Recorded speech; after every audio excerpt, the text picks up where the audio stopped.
Bonjour à tous, bon dimanche, bienvenue dans ce nouveau numéro du Grand Jury d'RFM. La plus grosse actualité au Sénégal et dans le monde, le coronavirus, la maladie qui ébranle même les plus grands, les plus puissants, États-Unis, Europe, Chine ou encore les géants pétroliers du Golfe. Le Sénégal, le pays le plus touché en Afrique de l'Ouest, le bilan arrêté ce samedi pour le Sénégal est de 24 cas, dont 2 guéris, 22 toujours naturellement pris en charge. Bonjour Abdoulaye Diouf Sarr. Bonjour Babacar. Le ministre de la Santé est donc notre invité. Merci d'avoir accepté notre invitation. Une petite révolution pour le grand jury aujourd'hui. Nous avons décidé, et pour la première fois dans l'histoire de cette radio, nous avons décidé de faire cette émission en langue Wolof. Nous parlons du coronavirus et nous parlons aux Sénégalais. Nous voulons leur parler dans une langue que la majorité comprend. C'est pour des raisons d'utilité publique. Vous nous excuserez, monsieur le ministre, pour ce bouleversement. Je vous en prie, Babacar. mbokk yi kon gulet seen émission grand jury ñu koy def ci wolof ndax mbiru coronavirus gi sénégalais yi xam nañ fi mu toll law gi mu law ci diir bu gàtt jóge woon ci benn cas ci ñaari fan ci weeru mars génn weesu ba tey ñi ngi ci yaar fukk ak yent nit yu yëf yi laal ñaar ñi wër nañ ñaar fukk ak ñaar ba léegi ñi ngi ci ay l'hôpital ci Sénégal. Abdoulaye Diouf Sarr ñu ngi lay gërëm ci sa teewaay ci sunu émission grand jury bi nga xam ne kon tey ci kàllaama bu ñëpp mën a déggandoo ci li ëpp ci ñun lañ ko fas yéenee defee mën nga ñu dellusiwaatal ba xam li ngeen xayma démb ci tàkkusaan di yeneen ñett yu bees yi toftalu ci yi fi amoon ndax ba fii nuy wax ni am na lu ci yokk. Babacar maa ngi lay gërëm bu baax si invitation bu am solo bi nga def tey di la gërëm et di wax ne tey émission bi le fait que nga def ko si wolof lu am solo la ñu ngi leen si remercier tam loolu wane na comprendre ngeen enjeu wu feebar bi fi mu toll comprendre ngeen ne dañu war a développer benn mobilisation communautaire mu ngeen ko defee si kàllaama wolof dana permettre grand nombre bi mën ko déglu bon loolu ñu ngi leen si remercier bu baax si acte citoyen boobu effectivement li nga wax sànq dafa nekk coronavirus bi dafa nekk benn jàngoro boo xamante ne wax dëgg yàlla lëmbee na àdduna bi de Chine la démarré ba mu démarré ñuy taaxirlu mais dès que OMS jox ñu information bi ñu ne ñun duñu xaar dañu jël rapidement suñu disposition Sénégal commencé travailler effectivement si benn plan bu am solo nañ si dellu si tout à l'heure bi ko OMS déclaré comme benn maladie boo xamante ne dafa soxal àdduna bi yëpp mooy urgence sanitaire internationale boobu nag àdduna bi yëpp jokk léegi mi ngi law ba yegg su suñu dëkk pour répondre question bi nga posé léegi actuellement si ni ñuy xayme mbiru épidémie mën nañu wax ne Sénégal am na ñaar fukki cas ak ñeent ba mu commencé ba léegi si biir ñaar fukki cas ak ñeent yooyu am na ñaar ñoo xamante ne génn nañ parce que faj nañ leen démb effectivement wax nañ ne ñett ñoo si dellu ko bésu démb bi parce que ñu ngi woon ci ñaar fukk ak benn ñett yi su dellu si démb mooy doomu ki xamante ne moom moo jógee Italie ñëw ba mbir mi propagé wu doomam bu am ñaari at bokk na si démb ak ñaari nit ñoo xamante ne kenn ki espagnol la kenn ki français la loolu mooy situation démb bi tey tout à l'heure aux environs de 14 heures ak samay équipe ak l'Institut Pasteur danañ def la situation du jour encore une fois li ñu wax mooy que ne am na situation yoo xamante ne du situation yu jar ñuy def une information discriminante dañu war a leeral mbir yi de manière très claire parce que askan bi dañu war a xam parce que dañoo bokk ci xeex bi moo tax dès le début ñun ñu jël option wu benn information directe transparente mais en même temps pour tout le peuple moo tax ñu def ce point de presse du jour boo xamante ne dañoo jàkkaarloog askan bi yëpp wax leen situation bi donc tout à l'heure aux environs de 17 heures mon directeur de cabinet qui est porte-parole du ministère na mu ko daan defee tous les jours dana génn def la situation du jour ñu ngi ñaan suñu borom pour que tey bu génnee nañu amul cas mais dans des situations yu mel nii moom il faut que ñu xam ne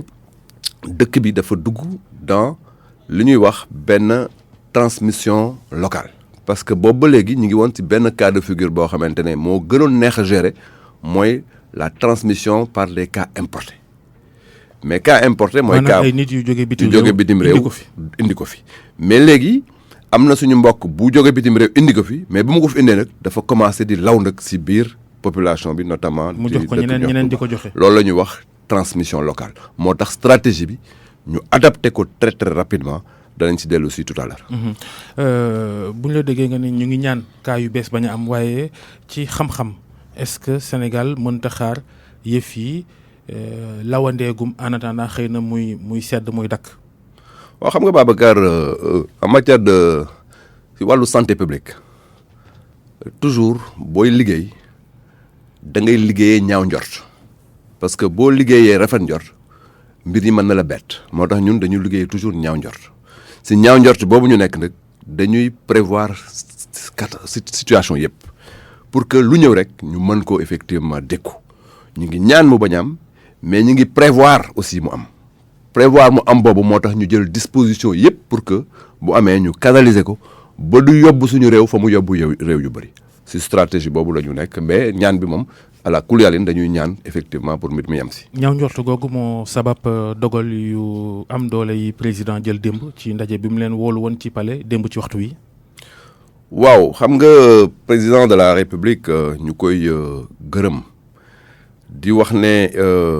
woo nañu ñaari yoon au palais woote bu njëkk bi mooy ñu valider la ñuy wax le plan d'urgence pour la préparation de la riposte mu ñëw nañu. lan mooy seen plan le 2 mars. lan mooy seen plan ñu jox ko mu ne duma si dindi benn virgule dem leen commencer leen xeex bi démb mu woowaat ñu pour que ñu def la situation pour xool naka la ñuy gën a mën a taxawaat lu tax mooy lu bees li xamante ne ñëw na léegi dugg si mbir mi mooy transmission communautaire boobu am parce que suñu mbokk bi jógee Italie ba mu ñëwee wàcc aéroport le 7 encore une fois parce que ñu bëri dañ doon woy dem na Kazu Rajab non le 7 la fi egsi pardon dem na Porokhane le 7 la fi egsi si suba voyagé le 6 par Royal Air Maroc egsi fii le 7 si suba ba mu ñëwee taxi la jël directement jubal këram ba mu demee këram nag foofu la transmission bi commencé déjà këram 28 personnes nekkoon nañ foofu ñaar fukki nit ak juróom ñett ñu ngi woon si biir kër bi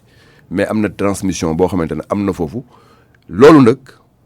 moo dugal Sénégal nag si beneen niveau de riposte beneen niveau boo xamante ne dañ ko war a taxawee pour gën a mën a xeex mbir mi parce que mbir mi am na fu mu dugg si suñu biir dëkk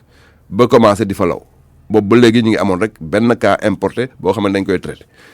loolu nag bu amee il faut que ñu am beneen stratégie maintenant. taximan bi ko yóbbu est-ce que tracé nañ ko. oui taximan bi ko yóbbu effectivement may féliciter bu baax d'ailleurs service yi xamante ne ñoom ñoo yor alerte bi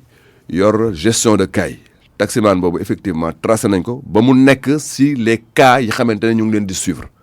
loolu am na solo lool. li ma doon wax donc président ba mu ñu woowee danañu léegi il faut ñu am taxawaay boobu nag ñi ngi préparé taxawaay bi ba ñëw présenter ko benn rapport ñi ngi tuddee comité national de gestion des épidémies comité boobu ay nitu ministère de la santé ñi ngi si directeur général de la santé moo ko jiite am na ñu jógee santé des armées am na ñu jógee ministère de l'intérieur am na ñu nekk ministère des transports aériens fu nekk rek la nit jógee bokk si comité boobu ñoom ñooy xayma mbir yi fan la toll proposer benn rapport ne nii la ñu liggéey comité boobu ñoo def seen rapport bi ñu gisee situation bi changé ne mbir yi nag il faut que ñu fexe ba du law mi ngi lawee rek si biir ñi xamante ne jege nañ suñu mbokk moomu jóge Italie mais léegi dañuy fexe mu bañ a jóge si ñooñu mën a dem partout si dëkk bi parce que bés bu yeggee fépp si Sénégal rek bu boobaa day nekk situation boo xamante ne difficile ñu gérer ko ñoom ñu def seen rapport envoyé ko gouvernement bi présenté ko président de la République ne mesures yi buñ ko jëlul mbir mi dana tas si Sénégal te bu tasee Sénégal dootul neex a téye donc loolu mooy woon donc ndaje bi démb président apprécier rapport bi ñu waxtaan si mu ne mesures yi danañ ko jël ñuy kontaan lool si adhésion wu Sénégalais yi par rapport à cette mesure parce que réew am na foo xamante ne ba fu tolloo ñëpp war a taxaw foofu la ñuy waxee nation ñu koy rafetlu bu baax parce que képp koo xamante ne rek dégg nga ko ak képp koo xamante ne mbir mi concerne la nga waroon donc organiser mbir rek ñu ngi rafetlu effectivement taxawaay ñun ñi si adhésion boobu. pour jàppale ñu si combat bi. bi ñu biralee li président wax bi mu yëkkatee kàddoom rawatina ndajeem diine ndax diine dafa am solo lool ci sénégalais yi am na ci fànn yu bëri yu ñu nasoon ay gàmmoo ki ziara Tiwaawan fomm ziara bi mu waroon amal ci dimanche ji ñi nga xam ne ñooy laayee ni ci appel bi normalement am na déclaration bu ñuy xaar fii ak takkusaan waaye porte-parole bi démb ci RFM wax na ba noppi ne ak lu mënti am ñoom mënuñoo jël beneen dogal buy sut dogal bi njiitu réew mi jël ci tere ci juróom fanweeri fan weer ay dajaloo ki xumbute yu jëm ci wàllu woowu. Daaka Médina Gounass bi ajandee gum nañ ko am na yeneen kilifa dina jël yeneen dogal bu Touba nag lañ amagul xabaar boo ñu ci tanee nga wax ñu Kazu Rajab gi parce que ba léegi dégguñu déclaration officielle ci ba xam des ko fomm mbaa tuxal mbaa leneen. non xam nga Babacar li may rafetlu mooy que Sénégal bés bu taxawee rek situation yu mel ni taxaw dañu wane seen bopp comme benn nation soudée. donc ñu ngi rafetlu effectivement information yi nga joxe par rapport ak ñi xamante ne jël nañu donc mesure d'adhésion yooyu loolu effectivement donc nekk na lu ñuy encourager parce que comité bi xamante ne ñoom ñoo yore xeex bi dañoo ñëw laaj Sénégal ay munitions ñu ngi woon ci xeex bi yor seeni arme di xeex am beneen taxawaay bu adversaire bi taxawee adversaire bi virus bi la beneen taxawaay bi mu taxawee moo tax ñu ñëw laaj yeneen munitions pour gën ko gën a mën a xeex munitions yooyu nag jox nañ ñu ko mooy ñu ne bépp rassemblement boo xamante ne rek war na mën a am si réew mi nañ ko bàyyi parce que rassemblement ñëpp fay ñëw ku nekk rek da ngay jógee sa dëkk ñëw boo ñëwee bu fekkente ne dara dal na fa tam booy dem dëkk ba nga nekk da nga ko fay yóbbaale bu ko defee Sénégal am ay foyers yu bëri. loolu vraiment rafetlu nañ ko comité bi nee nañ am nañ léegi ay munitions yu bees munitions yooyu danañ ko jéem a xeexee jàngoro ji information yi nga wax nag ñun amaguñu ko pour mën ko donc apprécier mais ñu ngi yaakaar rek ne effectivement donc xeex bi jox nañ ñu ay munitions yu bees te munitions yooyu danañu mën a permettre ñu donc xeex jàngoro ji ni mu gënee ba du law si dëkk bi. Touba googu nga xam ni normalement lépp fukki nit jamono ji ñu nga ca centre de santé Daaru Marnaan ñu leen fay topp ndax jàngoro ji mi ngi ci seen biir yaram am na ñu jàpp ni xëy na ministère bi waxul dëgg lim bi est-ce que niñ ko fay tuddee ak ni mu fa jékki-jékki rek law fa weesuut loolu am na ñu daan téeméer am ñu ñaar téeméeri nit am nañu ñetti téeméeri nit sax boo sàggantul yëf yi dal na leen fa est-ce que am ngay xibaar yu leer ci jàngoro ji na mu toll ca Touba fii nu toll. jërëjëf Babacar si question bi am solo mais avant ma koy tontu dama bëgg a leeral ñetti concept yoo xamante ne buñ ko leeralul rek si bopp sénégalais yi mën na am bés bu jot rek day am effectivement jaxasoo si information bi concept bu njëkk bi mooy lan mooy contact loolu il faut sénégalais xam lan mooy contact bu ñu xamee contact ba pare il faut ñu xam lan mooy cas suspect bu ñu xamee cas suspect ba pare il faut ñu xam lan mooy cas confirmé waxtaan bi yëpp jaxasoo bi mi ngi nekk si ñàkk leeral ñetti baat yooyu contact mooy lan cas suspect mooy lan cas confirmé mooy lan. contact mooy koo xamante ne bi nit bi amee jàngoro ji ba pare toog nag yow wala waxtaan nag yow wala bokk nag yow benn bërëb wala romb na la loolu mooy contact ñoo xamante ne bu leen waaj a jegeñee il faut ñu commencer leen seetlu ba xam ndax wàll na leen am déet loolu mooy contact bon contact du ko feebar dafa nekk nag daje nga ku feebar wala jege nga ko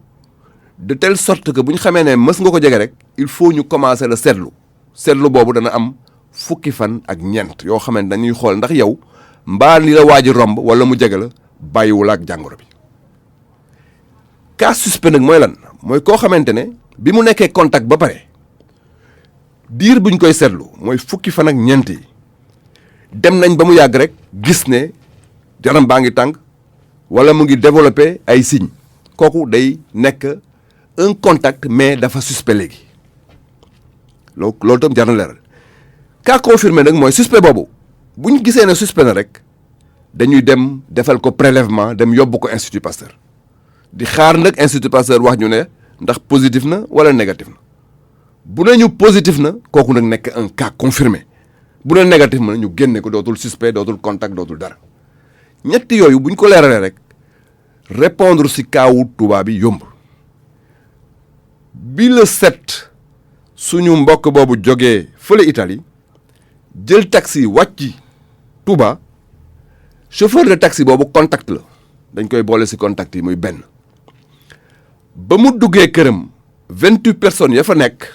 ba ñu seetloo ne feebar na ña mu dëggal sa kër ga dañ leen di dugal si contact yi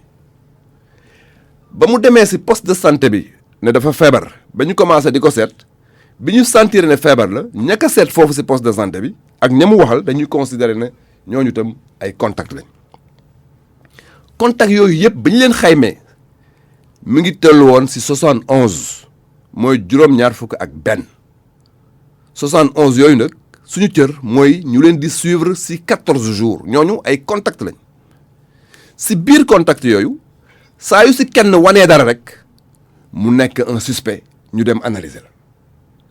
bon dëgg loolu lu jar a leeral la li si changé nag mooy si biir contact yooyu am na si benn doomam boo xamante ne élève la dafay jotoon yegg seen classe moom bon nag waa classe ba tam dañ leen di jël boole leen doomam ju bokkul ak parental bi yëf yi bu bokkul ak parental bi koo xamante ne bokkul ak parental bi parce que fii ak bi ñu commencé opération beeg léegi mën nañ wax ne ñaari jabaram jàpp nañ kii nañ leen ay confirmé lañ ñetti doomam ak parental bi muy ñeenti doomam ñu nga fa ak ñaari jabaram ak moom bon si doom yooyu am na si koo xamante ne jotoon na yegg vérifié nañ ba xam ne jotoon na dem si période boobu seen école donc waa classe ba tam dañ leen di considérer comme ay contact di suivre classe ba juróom fukki nit newoon nañ fa à peu près bon mën nañ wax ne loolu mooy li xamante ne moom la ñuy suivre léegi si biir Touba suivi boobu dafa méngoog suivi bi ñu defoon si passager wu premier avion bi. nu ngeen koy defee bu ngeen jëlee misaalu classe bi xale bi doon jàngee ba jot faa dem te fekk jàngoro ji mi ngi ci yaramam juróom fukk ak tegal yi nekkoon ci classe ba muy élèves yi ak jàngalekat ba nu ngeen leen di suivre. xam nga système de santé dafa am toujours benn organisation wax naa la sànq comité national de gestion des épidémies comité boobu si niveau stratégique la nekk ay xalaat lay joxe di réunion tous les jours ne mbir mi fi lañ si toll li mooy xalaat yi. moo am dispositif boo xamante ne mooy dispositif opérationnel de combat ñoom ñooy wàcc ci terrain bi centre des opérations d'urgence sanitaire piloté ko mais moo am ay banqaas si banqaas yooyu am na banqaas boo xamante ne si niveau région la nekk mooy comité régional de gestion des épidémies bi moo amee un comité national comité boobu médecin chef région yi daf si bokk médecin chef district bi daf si bokk dispositif médical à la base bi yëpp daf si bokk ñooñu nag dañ leen dénk ay jumtukaay ne leen bu fekkente ne lii mooy stocku contact yi il faut nag bés bu jot ngeen bàyyi leen xel bu baax a baax a baax jox leen ay information communiquer leen de telle sorte que képp ku si yaramam tàng rek immédiatement dañ lay jukki foofu dootuloo contact ordinaire da ngay nekk un contact suspect ñu commencé nag maintenant ber la yóbbu sa analyse bu positifee ñu door la ñu indi la commencé la faj bu négatifee nag ñu jël la bàyyi la parce que dootuloo suspect loolu mooy procédure bi donc vraiment organisation bi nekk na organisation bu am solo xam nga laaj nga ma tout à l'heure benn question boo xamante ne question bu am solo la wax nga ma est-ce que taximan bi yóbbu waa ji jëlee ko aéroport yóbbu ko Touba gis ngeen ko mais dañoo am ay techniques yu efficaces de telle sorte que taximan boobu dès que ñu xam ne waa ji feebar na rek le lendemain moom la ñu jëkk am donc pour vous dire vraiment donc il faut que ñu moom la ñu jëkk a seet moom la ñu jëkk a dem wuti seet ko ba gis ko vérifier def ko effectivement donc en terme donc de contact. loolu da ngeen ci ànd ak ba léegi développé wul benn signe. da ngeen ci ànd ak police ak gendarmerie ci seet gi. waaw mais xam nga wax naa la comité national de gestion des épidémies dafa am composant multisectoriel bu ma génnee fii sa bureau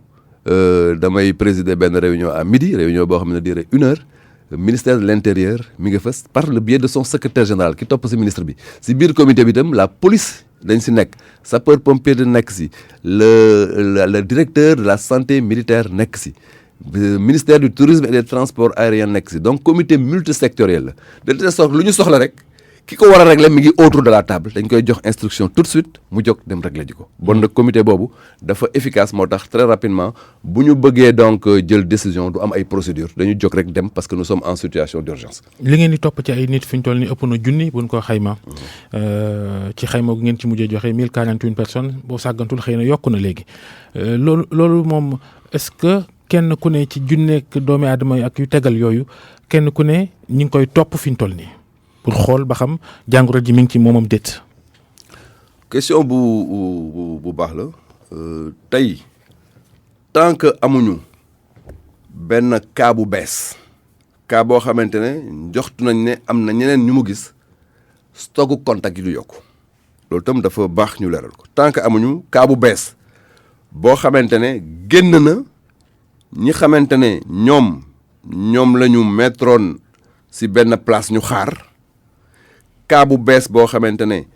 mën nañu wax ne am na ñeneen ñu mu jokkal contact yi du yokk loolu mooy premier niveau d'information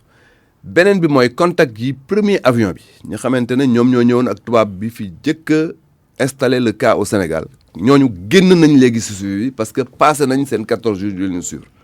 ñooñu bu fekkente ne développé wuñu feebar bi ba léegi dootuñ ko développé parce que suivre tuñ leen. xibaar bi jóge woon États-Unis di ne période d'incubation maanaam fukki fan ak ñeent yi ñu jàpp ni nit ci la war a toog ba xam am na jàngoro jëm déet xibaar ba woon États-Unis ne weesu na fukki fan ak ñeent léegi 37 jàpp 40 jours ñeent fukki fan la ñu war a toog xaar ba xam jàngoro ji mi ngi ci doomu aadama am déet est-ce que xibaar boobu jot ngeen ko ak da ngeen koy dëggalam wala da ngeen koy weddi. waa xibaar boobu jot nañ ko ni ko àdduna bépp jotee am na ñu wax ñaar fukki fan ak lu teg am na ñu wax fanweeri fan mais toujours si wàllu science yaakaar ngeen ne dégg ngeen réponse su professeur Seydi démb wàllu science dafa am effectivement loo xamante ne moom la ñuy valider scientifiquement bu ñu valider scientifiquement dañ koy valider si benn modèle boo xamante ne li koy donc alimenter ay cas yu bëree la ba ñu am loo xam ne dañ ko jàpp ne lii la de temps en temps nag mën na am des éléments exceptionnels exception boobu du tax nag ñu invalider li xamante ne scientifiquement moom la ñu retenir donc dégg nañ loolu mais effectivement modèle bi adduna bi yëpp jàpp ñun ñu jàpp ko di si liggéey effectivement mooy que ne la période d'incubation mooy les 14 jours si la ñu suivre donc pour revenir maintenant si question boobu ba fi may wax ak yow stocku contact yi yokkuwul parce que amuñu cas bu bees bu nécessité yeneen contact ñu indi si cohorte bi beneen bi mooy que ne les contacts du premier avion génn nañu suivi le 18 contact gu ñaareelu cas bi mooy le vieux de 80 ans bi xamante ne ñëwoon na ba contaminé jabaram te si contamination jabaram mooy kaawu Roi Baudouin Guédiawaye cas boobu ay contactam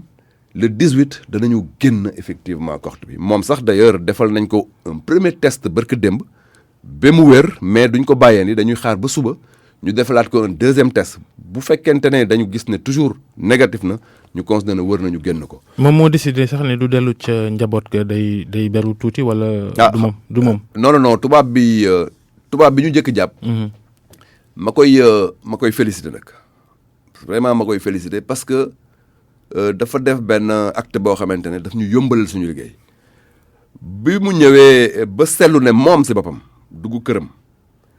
commencé seetlu na mu ngi am ay signes li mu njëkk a def dafa jël benn masque takk ko beru wax njabootam buñ ko jegee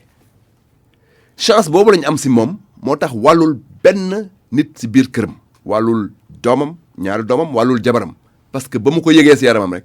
la jël masque takk ko beru woote ñu ñëw jël ko en charge loolu moo ñu may chance si cas boobu cas bi xamante ne dekk na fële si donc Touba bu fekkoonte ne am na attitude boobu lii xamante ne moo ñu si fekk du ñu si fekk donc ki ne moom effectivement du dellu këram ay conseil la yu ko médecin yi jox ne ko comme que wér nga te sa njaboot ñu ngi leen di suivre ba léegi comme contact boo fa dellusee si jamais kenn si ñoom développé ko bu boobaa risque bi mooy ñu wàll la ko donc li gën mooy nga dem benn hôtel toog fa mu ne effectivement moom bu génnee dana dem beru toog fenn fi may remercier d'ailleurs l'ambassade de France parce que bind nañ ñu benn lettre boo xamante ne bi ñu ko jotee vraiment donc dal na xel ne ñu ñoom dañoo kontaan parce que seen citoyen même feebar Sénégal jël ko en charge de la manière la plus performante ñu ngi si remercier l'État du Sénégal mais tout ça c'est à l'honneur du système de santé du Sénégal.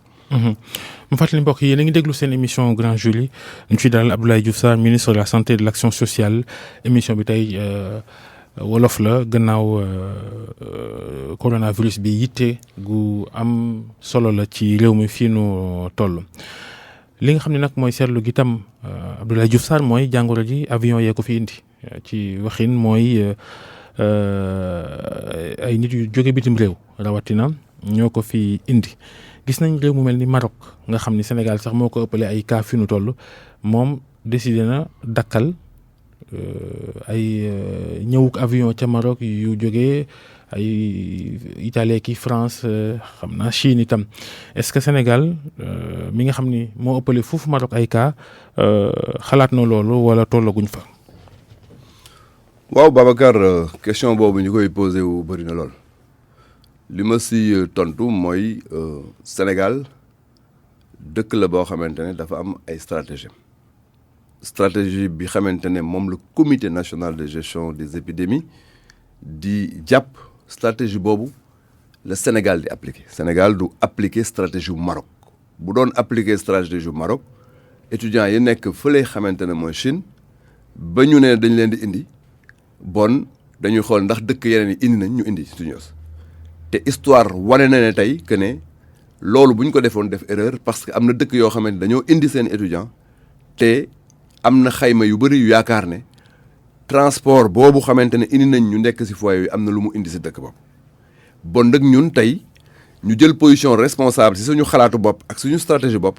ba tey étudiants yooyu ñu bàyyi leen foofu déggoo si kenn ñu ne am na feebar bi ñu leen di suivre au plan psychosocial ba tey ñu ngi reprendre seeni cours en ligne. Maroc dafa jël position boo xamante ne selon la stratégie marocaine ñu jël suñu position selon notre stratégie suñu position mooy lan mooy que ne am na pays yoo xamante ne dafa am benn foyer bu mag bu fa nekk pays yooyu ñoom dañoo déclarer ne ñoom ils sont en confinement kenn dootu fa génn donc foofu amul risque par rapport au transport parce que de toute façon kenn dootul génn si pays yooyu ma jël le cas de l'Italie par exemple beneen bi mu am yeneen dëkk yoo xamante ne ñoom peut-être feebar ba nga fa mais defuñu seen bopp en confinement moom ay avion yu fay jógee di ñëw Sénégal comme ay avion yu jógee Sénégal di ñëw foofu Babacar ma jox la rek benn exemple ñun dañoo soxla lu ñuy wax ay équipement de protection individuelle suñu stratégie am nañ si mais dañuy prévoir que ne toujours dañuy réapprovisionner wu dañuy soxla ay médicaments yoo xamante ne tous les jours dañuy réapprovisionner wu suñu stratégie bu ñu xëyee benn bés ne avion bu mu génnati réew mi bu mu fi dugguti mais bu boobaa bu ñu soxlee médicaments yi ñuy faj te ñu siy recevoir ay conteneurs par semaine mais naka la ñu def dañ naan bon arrêté nañ effectivement transport bi mais nañu ñëw juste pour suñu médicament benn dëkk du ko d'accord bon dëkk ñun dañoo nekk. am na yeneen pexe dañoo nekk li ñuy wax cargo am na. dañu nekk mais bu fekkente ne da ngay jël stratégie boobu bul la soupçonné yow. ban riposte le pays bi nekk sa kanam di def par rapport à ton pays parce que Sénégal du pays boo xamante ne lu ko neex def te moom effectivement du subir dara dañoo am benn règlement sanitaire international am aussi l'organisation mondiale de la santé. xanaa kon monsieur le ministre Maroc moo ñu ëpp fulla non du question fulla du question fulla question disposition la rek par rapport ak suñuy stratégie ñun stratégie bi xamante ne ñun moom la ñu jël benn réew du ñu ko dicté li ñu koy dicté mooy comité national de gestion bi ñu def fu ñu toll rek dañuy wax ne lii toll nañ fa la preuve décision yi ñu jël démb depuis ay fan yu bëri ay semaines am na ñu ko doon préconiser mais tollaguñ fa woon parce que importation de cas rek la ñu amoon mais bi ñu commencé am transmission communautaire commission boobu dañu daje très rapidement def seen rapport ñu déposer ko devant le bureau du gouvernement ñu jox ko kilifa gi mu valider ko loolu day wane ne ñun lépp lu ñu def rek dafa laaj ñu analyser contexte bi ay borom xam-xam yoo xamante ne gestion épidémie rek la ñu xam moom la ñu jàng ñoom ñoo ñuy guider ci stratégie boobu te maa ngi wax encore une fois comité boobu ñëpp ci bokk secteur yi lépp ñoo ci bokk bon nag maa ngi invité à ce que ñu dal xam ne li ñu def dañ ko def effectivement sur des bases scientifiques ñu dal parce que dal bi dafa bokk ci combat bi loolu vraiment c'est un appel bu may lancer c'est un message bu may lancer non seulement à nos partenaires ñi xamante ne ñoo nekk secteur yëpp mais particulièrement à nos partenaires de la presse dafa am loo xamante ne dafa bokk ci munitions yi xamante ne réew mi daf ñu ko war a jox pour que combat boobu ñu mën ko gagner te loolu vraiment dalal population yi ci la bokk te boobu ba léegi ñun ñu ngi jouer la transparence yéen itam yéen ñu jàppale ci liggéey boobu ñu ngi leen ci remercier bu baax. waaye yaa ngi wax munition yaa ngi wax jumtukaay yi ñuy wax épi di fajkat yi waaw fajkat yi ñu war a jëfandikoo muy masque mbaa blouson bu ñuy sol ngir aar seen bopp ak yooyu am na tuuti njàqare wala ñàkk a leer ci ba xam fi ñu toll doy naam doyul ci Sénégal gépp ñu mën fa yóbbu ci bërëbu fajukaay yëpp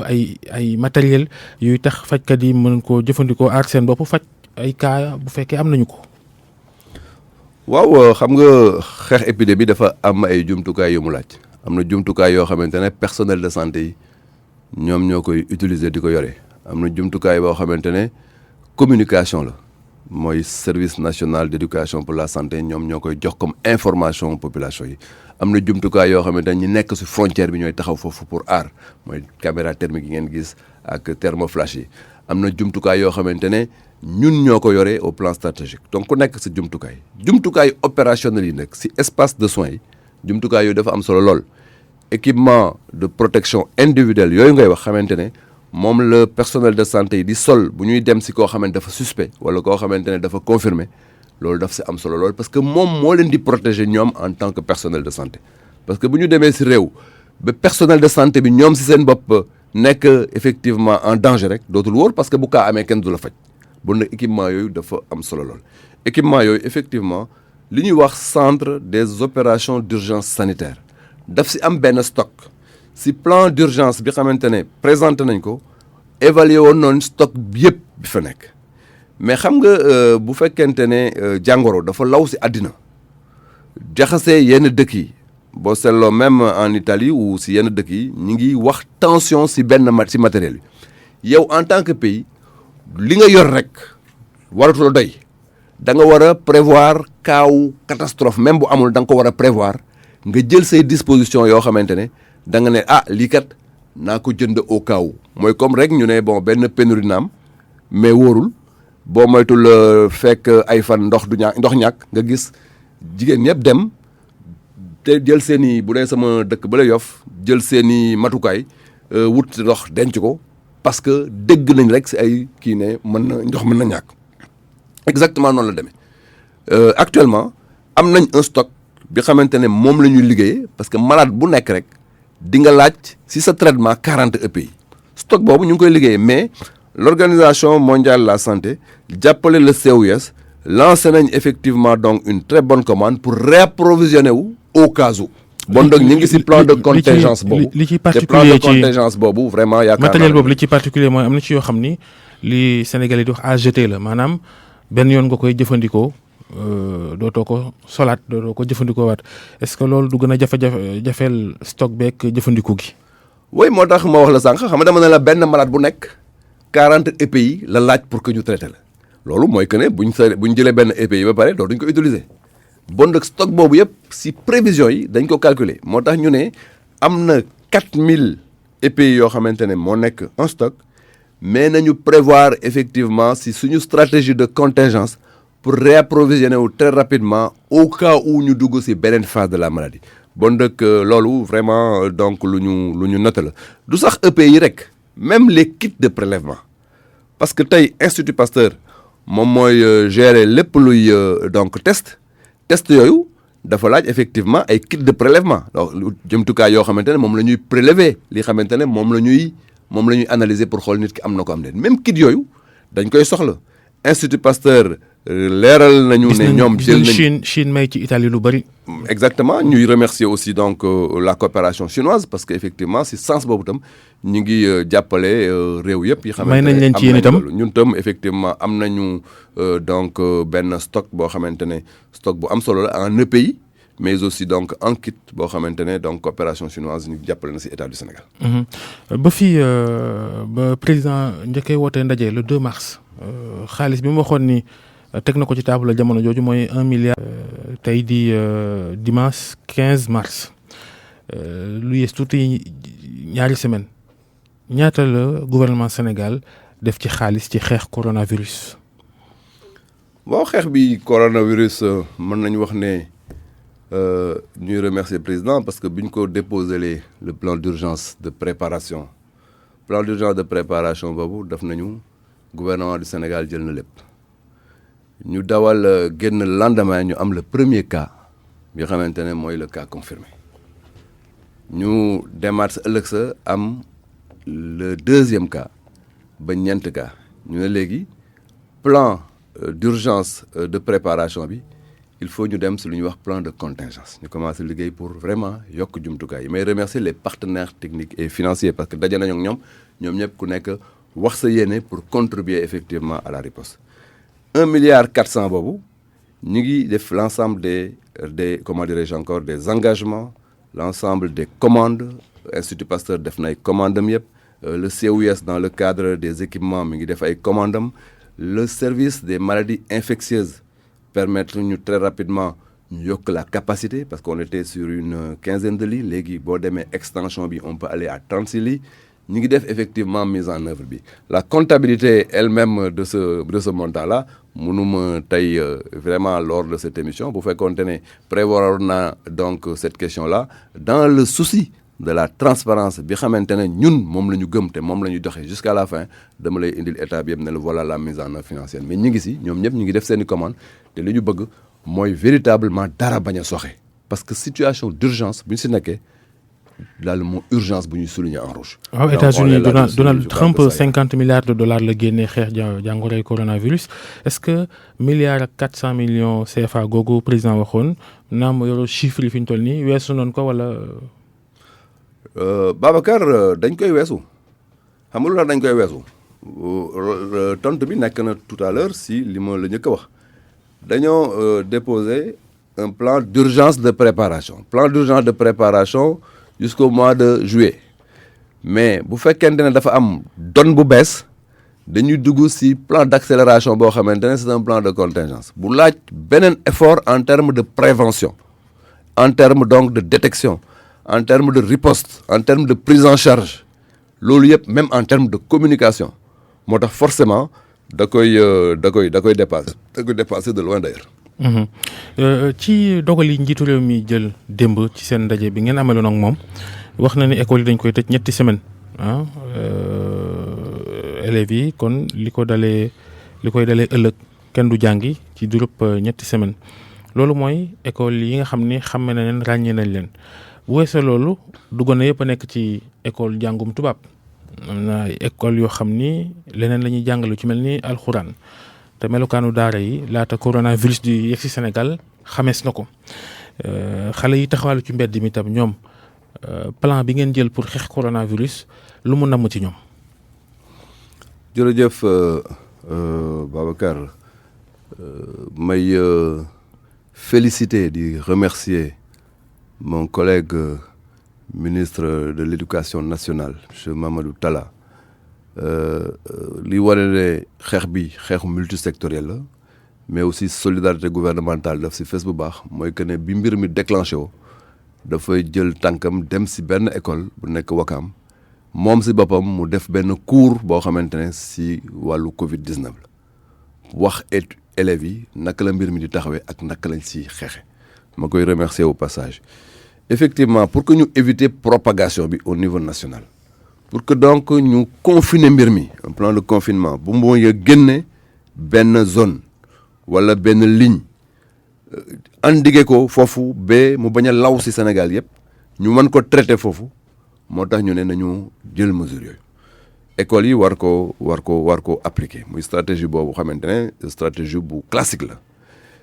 maintenant il faut que ñu xam ne yoon boo ko rëddee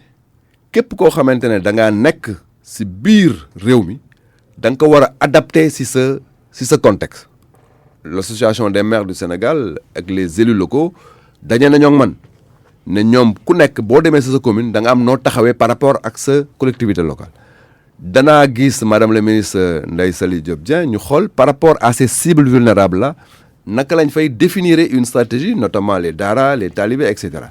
danaa gis le ministre de l'équité territoriale par rapport à la CMU parce que y a CMU élèves CMU daara naka la ñuy jéem a gérer pour ces questions spécifiques là mais li ma rafetlu mooy que ne. kañ ngay daje ak ñoom faaw mu gaaw de. bien sûr moom kay ñu ngi si. li may wax nii ñu ngi si à fond bu may dugg léegi si ce studio laay dégg journal bi dégg mon collègue Malick Sall ministre de la justice mu adapté déjà les consignes si biir prison yi xam nga loolu day wane ne léegi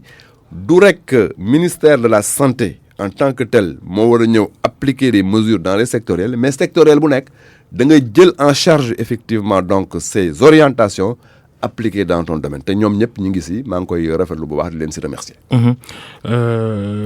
li nga xam ni itam bëgg nañ ko xam mooy néew gi nga xam ni service maladie infectieuse ak Sénégal gépp néew na ci mën a dalal ay nit yu am coronavirus ndax ne ngeen fukki lal ak ñaar dong am ci service maladie infectieuse bu hôpital Fann mën ngeen ko yokk ba ci fanweer ak lu tegal loola du càggante système de santé ak état bu Sénégal ci wàllum pàcc. non bu Babacar du càggante yaakaar naa ne mën nañ am beneen plateau bu gën a yaatu pour que donc ñu mën la expliquer système de santé Sénégal naka la évoluer si juróom-ñaari at yi passé loolu mën nañu am plateau bu yaatu ñu expliquer ko foofu Sénégalais yi danañ xam ne li ñu si def bon bu extraordinaire la mais ce n'est pas le lieu bu ñu fa nekkee di ko wax day nuru leneen mais li ma mën a rassurer rek par rapport ak la capacité de prise en charge mooy maladie service maladie infectieuse bu Fann amul fukki lal ak juróom rek service bi day fonctionner si yeneen maladies yi ak ay lal yoo xamante ne day traité yeneen pathologies yi foofu mais bi Ebola passé dañu ne nañu tabax benn centre d'isolement foo xamante ne bu ñu amee cas boo xamante dañ la war a isoler kenn du la gis médecin yi lay faj rek ñoo la gis ñu dem teg la fa centre d'isolement boobu ñu tabax mooy fukki lal ak juróom yi mais service bi si boppam mu ngi fonctionner ak ni mu daan fonctionner ak lal yu bëri loolu tam lu jar a leeral maintenant centre d'isolement boobu xamante ne néeg bu nekk da ngaa am sa lal am sa télévision am sa toilette si biir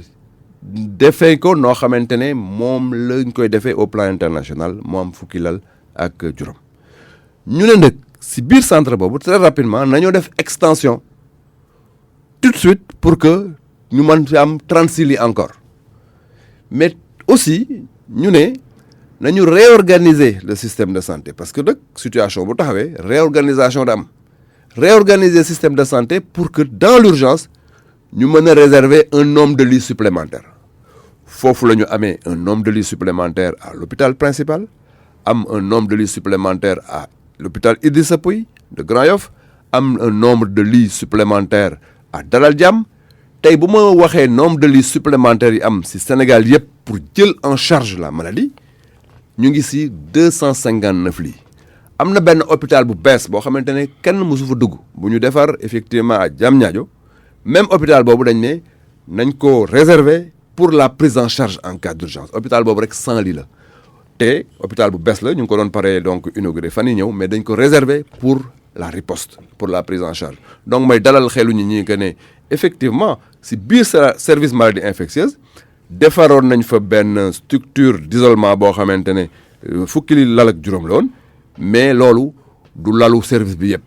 mooy lalu juste les cabines d'isolement yooyu nag boobu ak léegi compte tenu de l'urgence bi ñu nekk am nañ si 259 si Sénégal yëpp te compté wuñu hôpital bu bees boobu xamante ne 100 lits la te ñu koy réserver au cas où. mais bu ay complications amee ci ñi ñu jël en charge nii tey war a dem lu ci mel ni réanimation est-ce que foofu itam noppi ngeen ngir jël leen en charge ku ci mel ni nga am coronavirus affaire bi compliqué nga am problème respiratoire maanaam nooy ak ñoom seen nga war a dem Sowétas est-ce que foofu itam sóoraale ngeen ay place ak ñoom seen. waaw xam nga paj mi moom dafa am ay fànn yu bëri am na ñoo xamante ne tey développé nañ jàngoro ji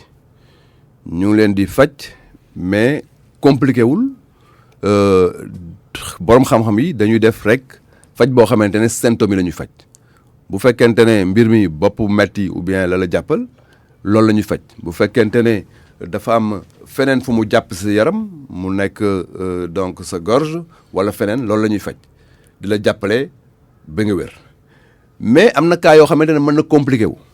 parce que encore une fois feebar buy jàpp noy la mën nga dem ba am lu ñuy wax détresse respiratoire bu ko defee dañuy soxla ay jumtukaay yu gën a am doole notamment ay respirateur réanimation pour jàppale la moo tax paj mi ñëpp si bokk Sénégal am na chance am lu ñuy wax le SAMU national SAMU national ñoom ñooy gérer urgence si dëkk bi te SAMU national dafa am ay jumtukaay yoo xamante ne ay respirateur daf si bokk parce que très souvent bu ñuy gérer ji ay cas d'urgence ñoom dañu nekk dans des positions de réanimation ak utiliser su ay respirateurs loolu yëpp dañ ko mettre si disposition wu lutte bi terewul si plan de contingence boobu ma la wax jumtukaay yooyu dañ koy gën a yokk parce que encore une fois li ñuy liggéeyee toujours si situation bu mel ni dañuy liggéey dans l'hypothèse pessimiste dañ naan mbir mi du ñu demee rafet njort rek dañuy demee ñaaw njort au cas où moo tax en plus du fait que SAMU national mettre nañ ko à la disposition de la lutte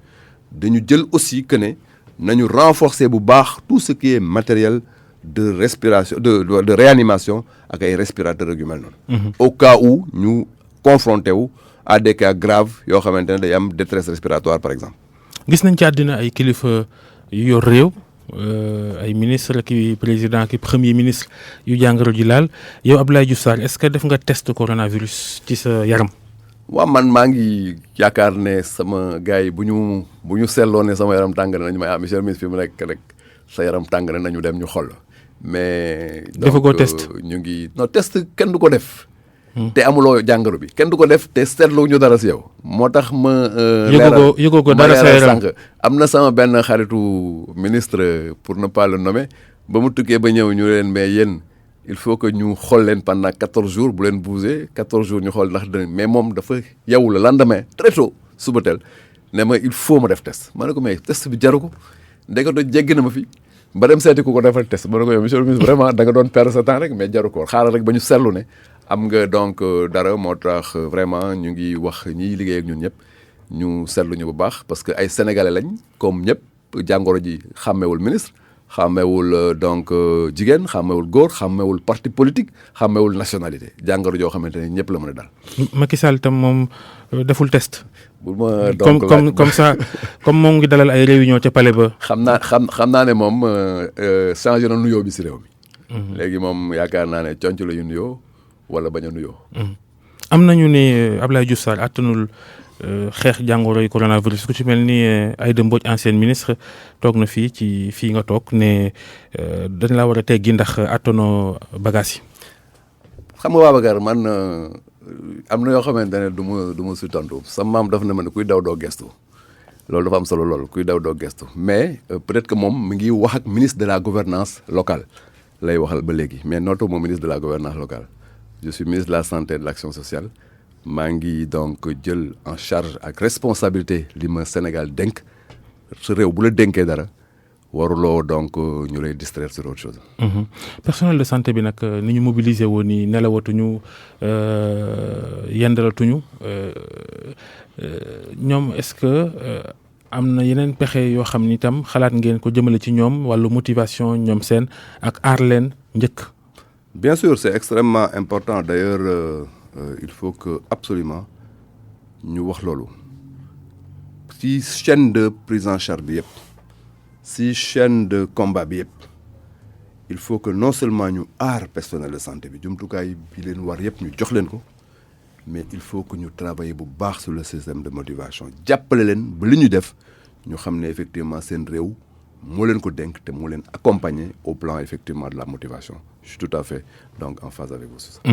ay ndàmpaay lay doon ak ñoom seen. mën na si am. daf si loolu daf ko laaj bu baax d'ailleurs parce que ki xamante ne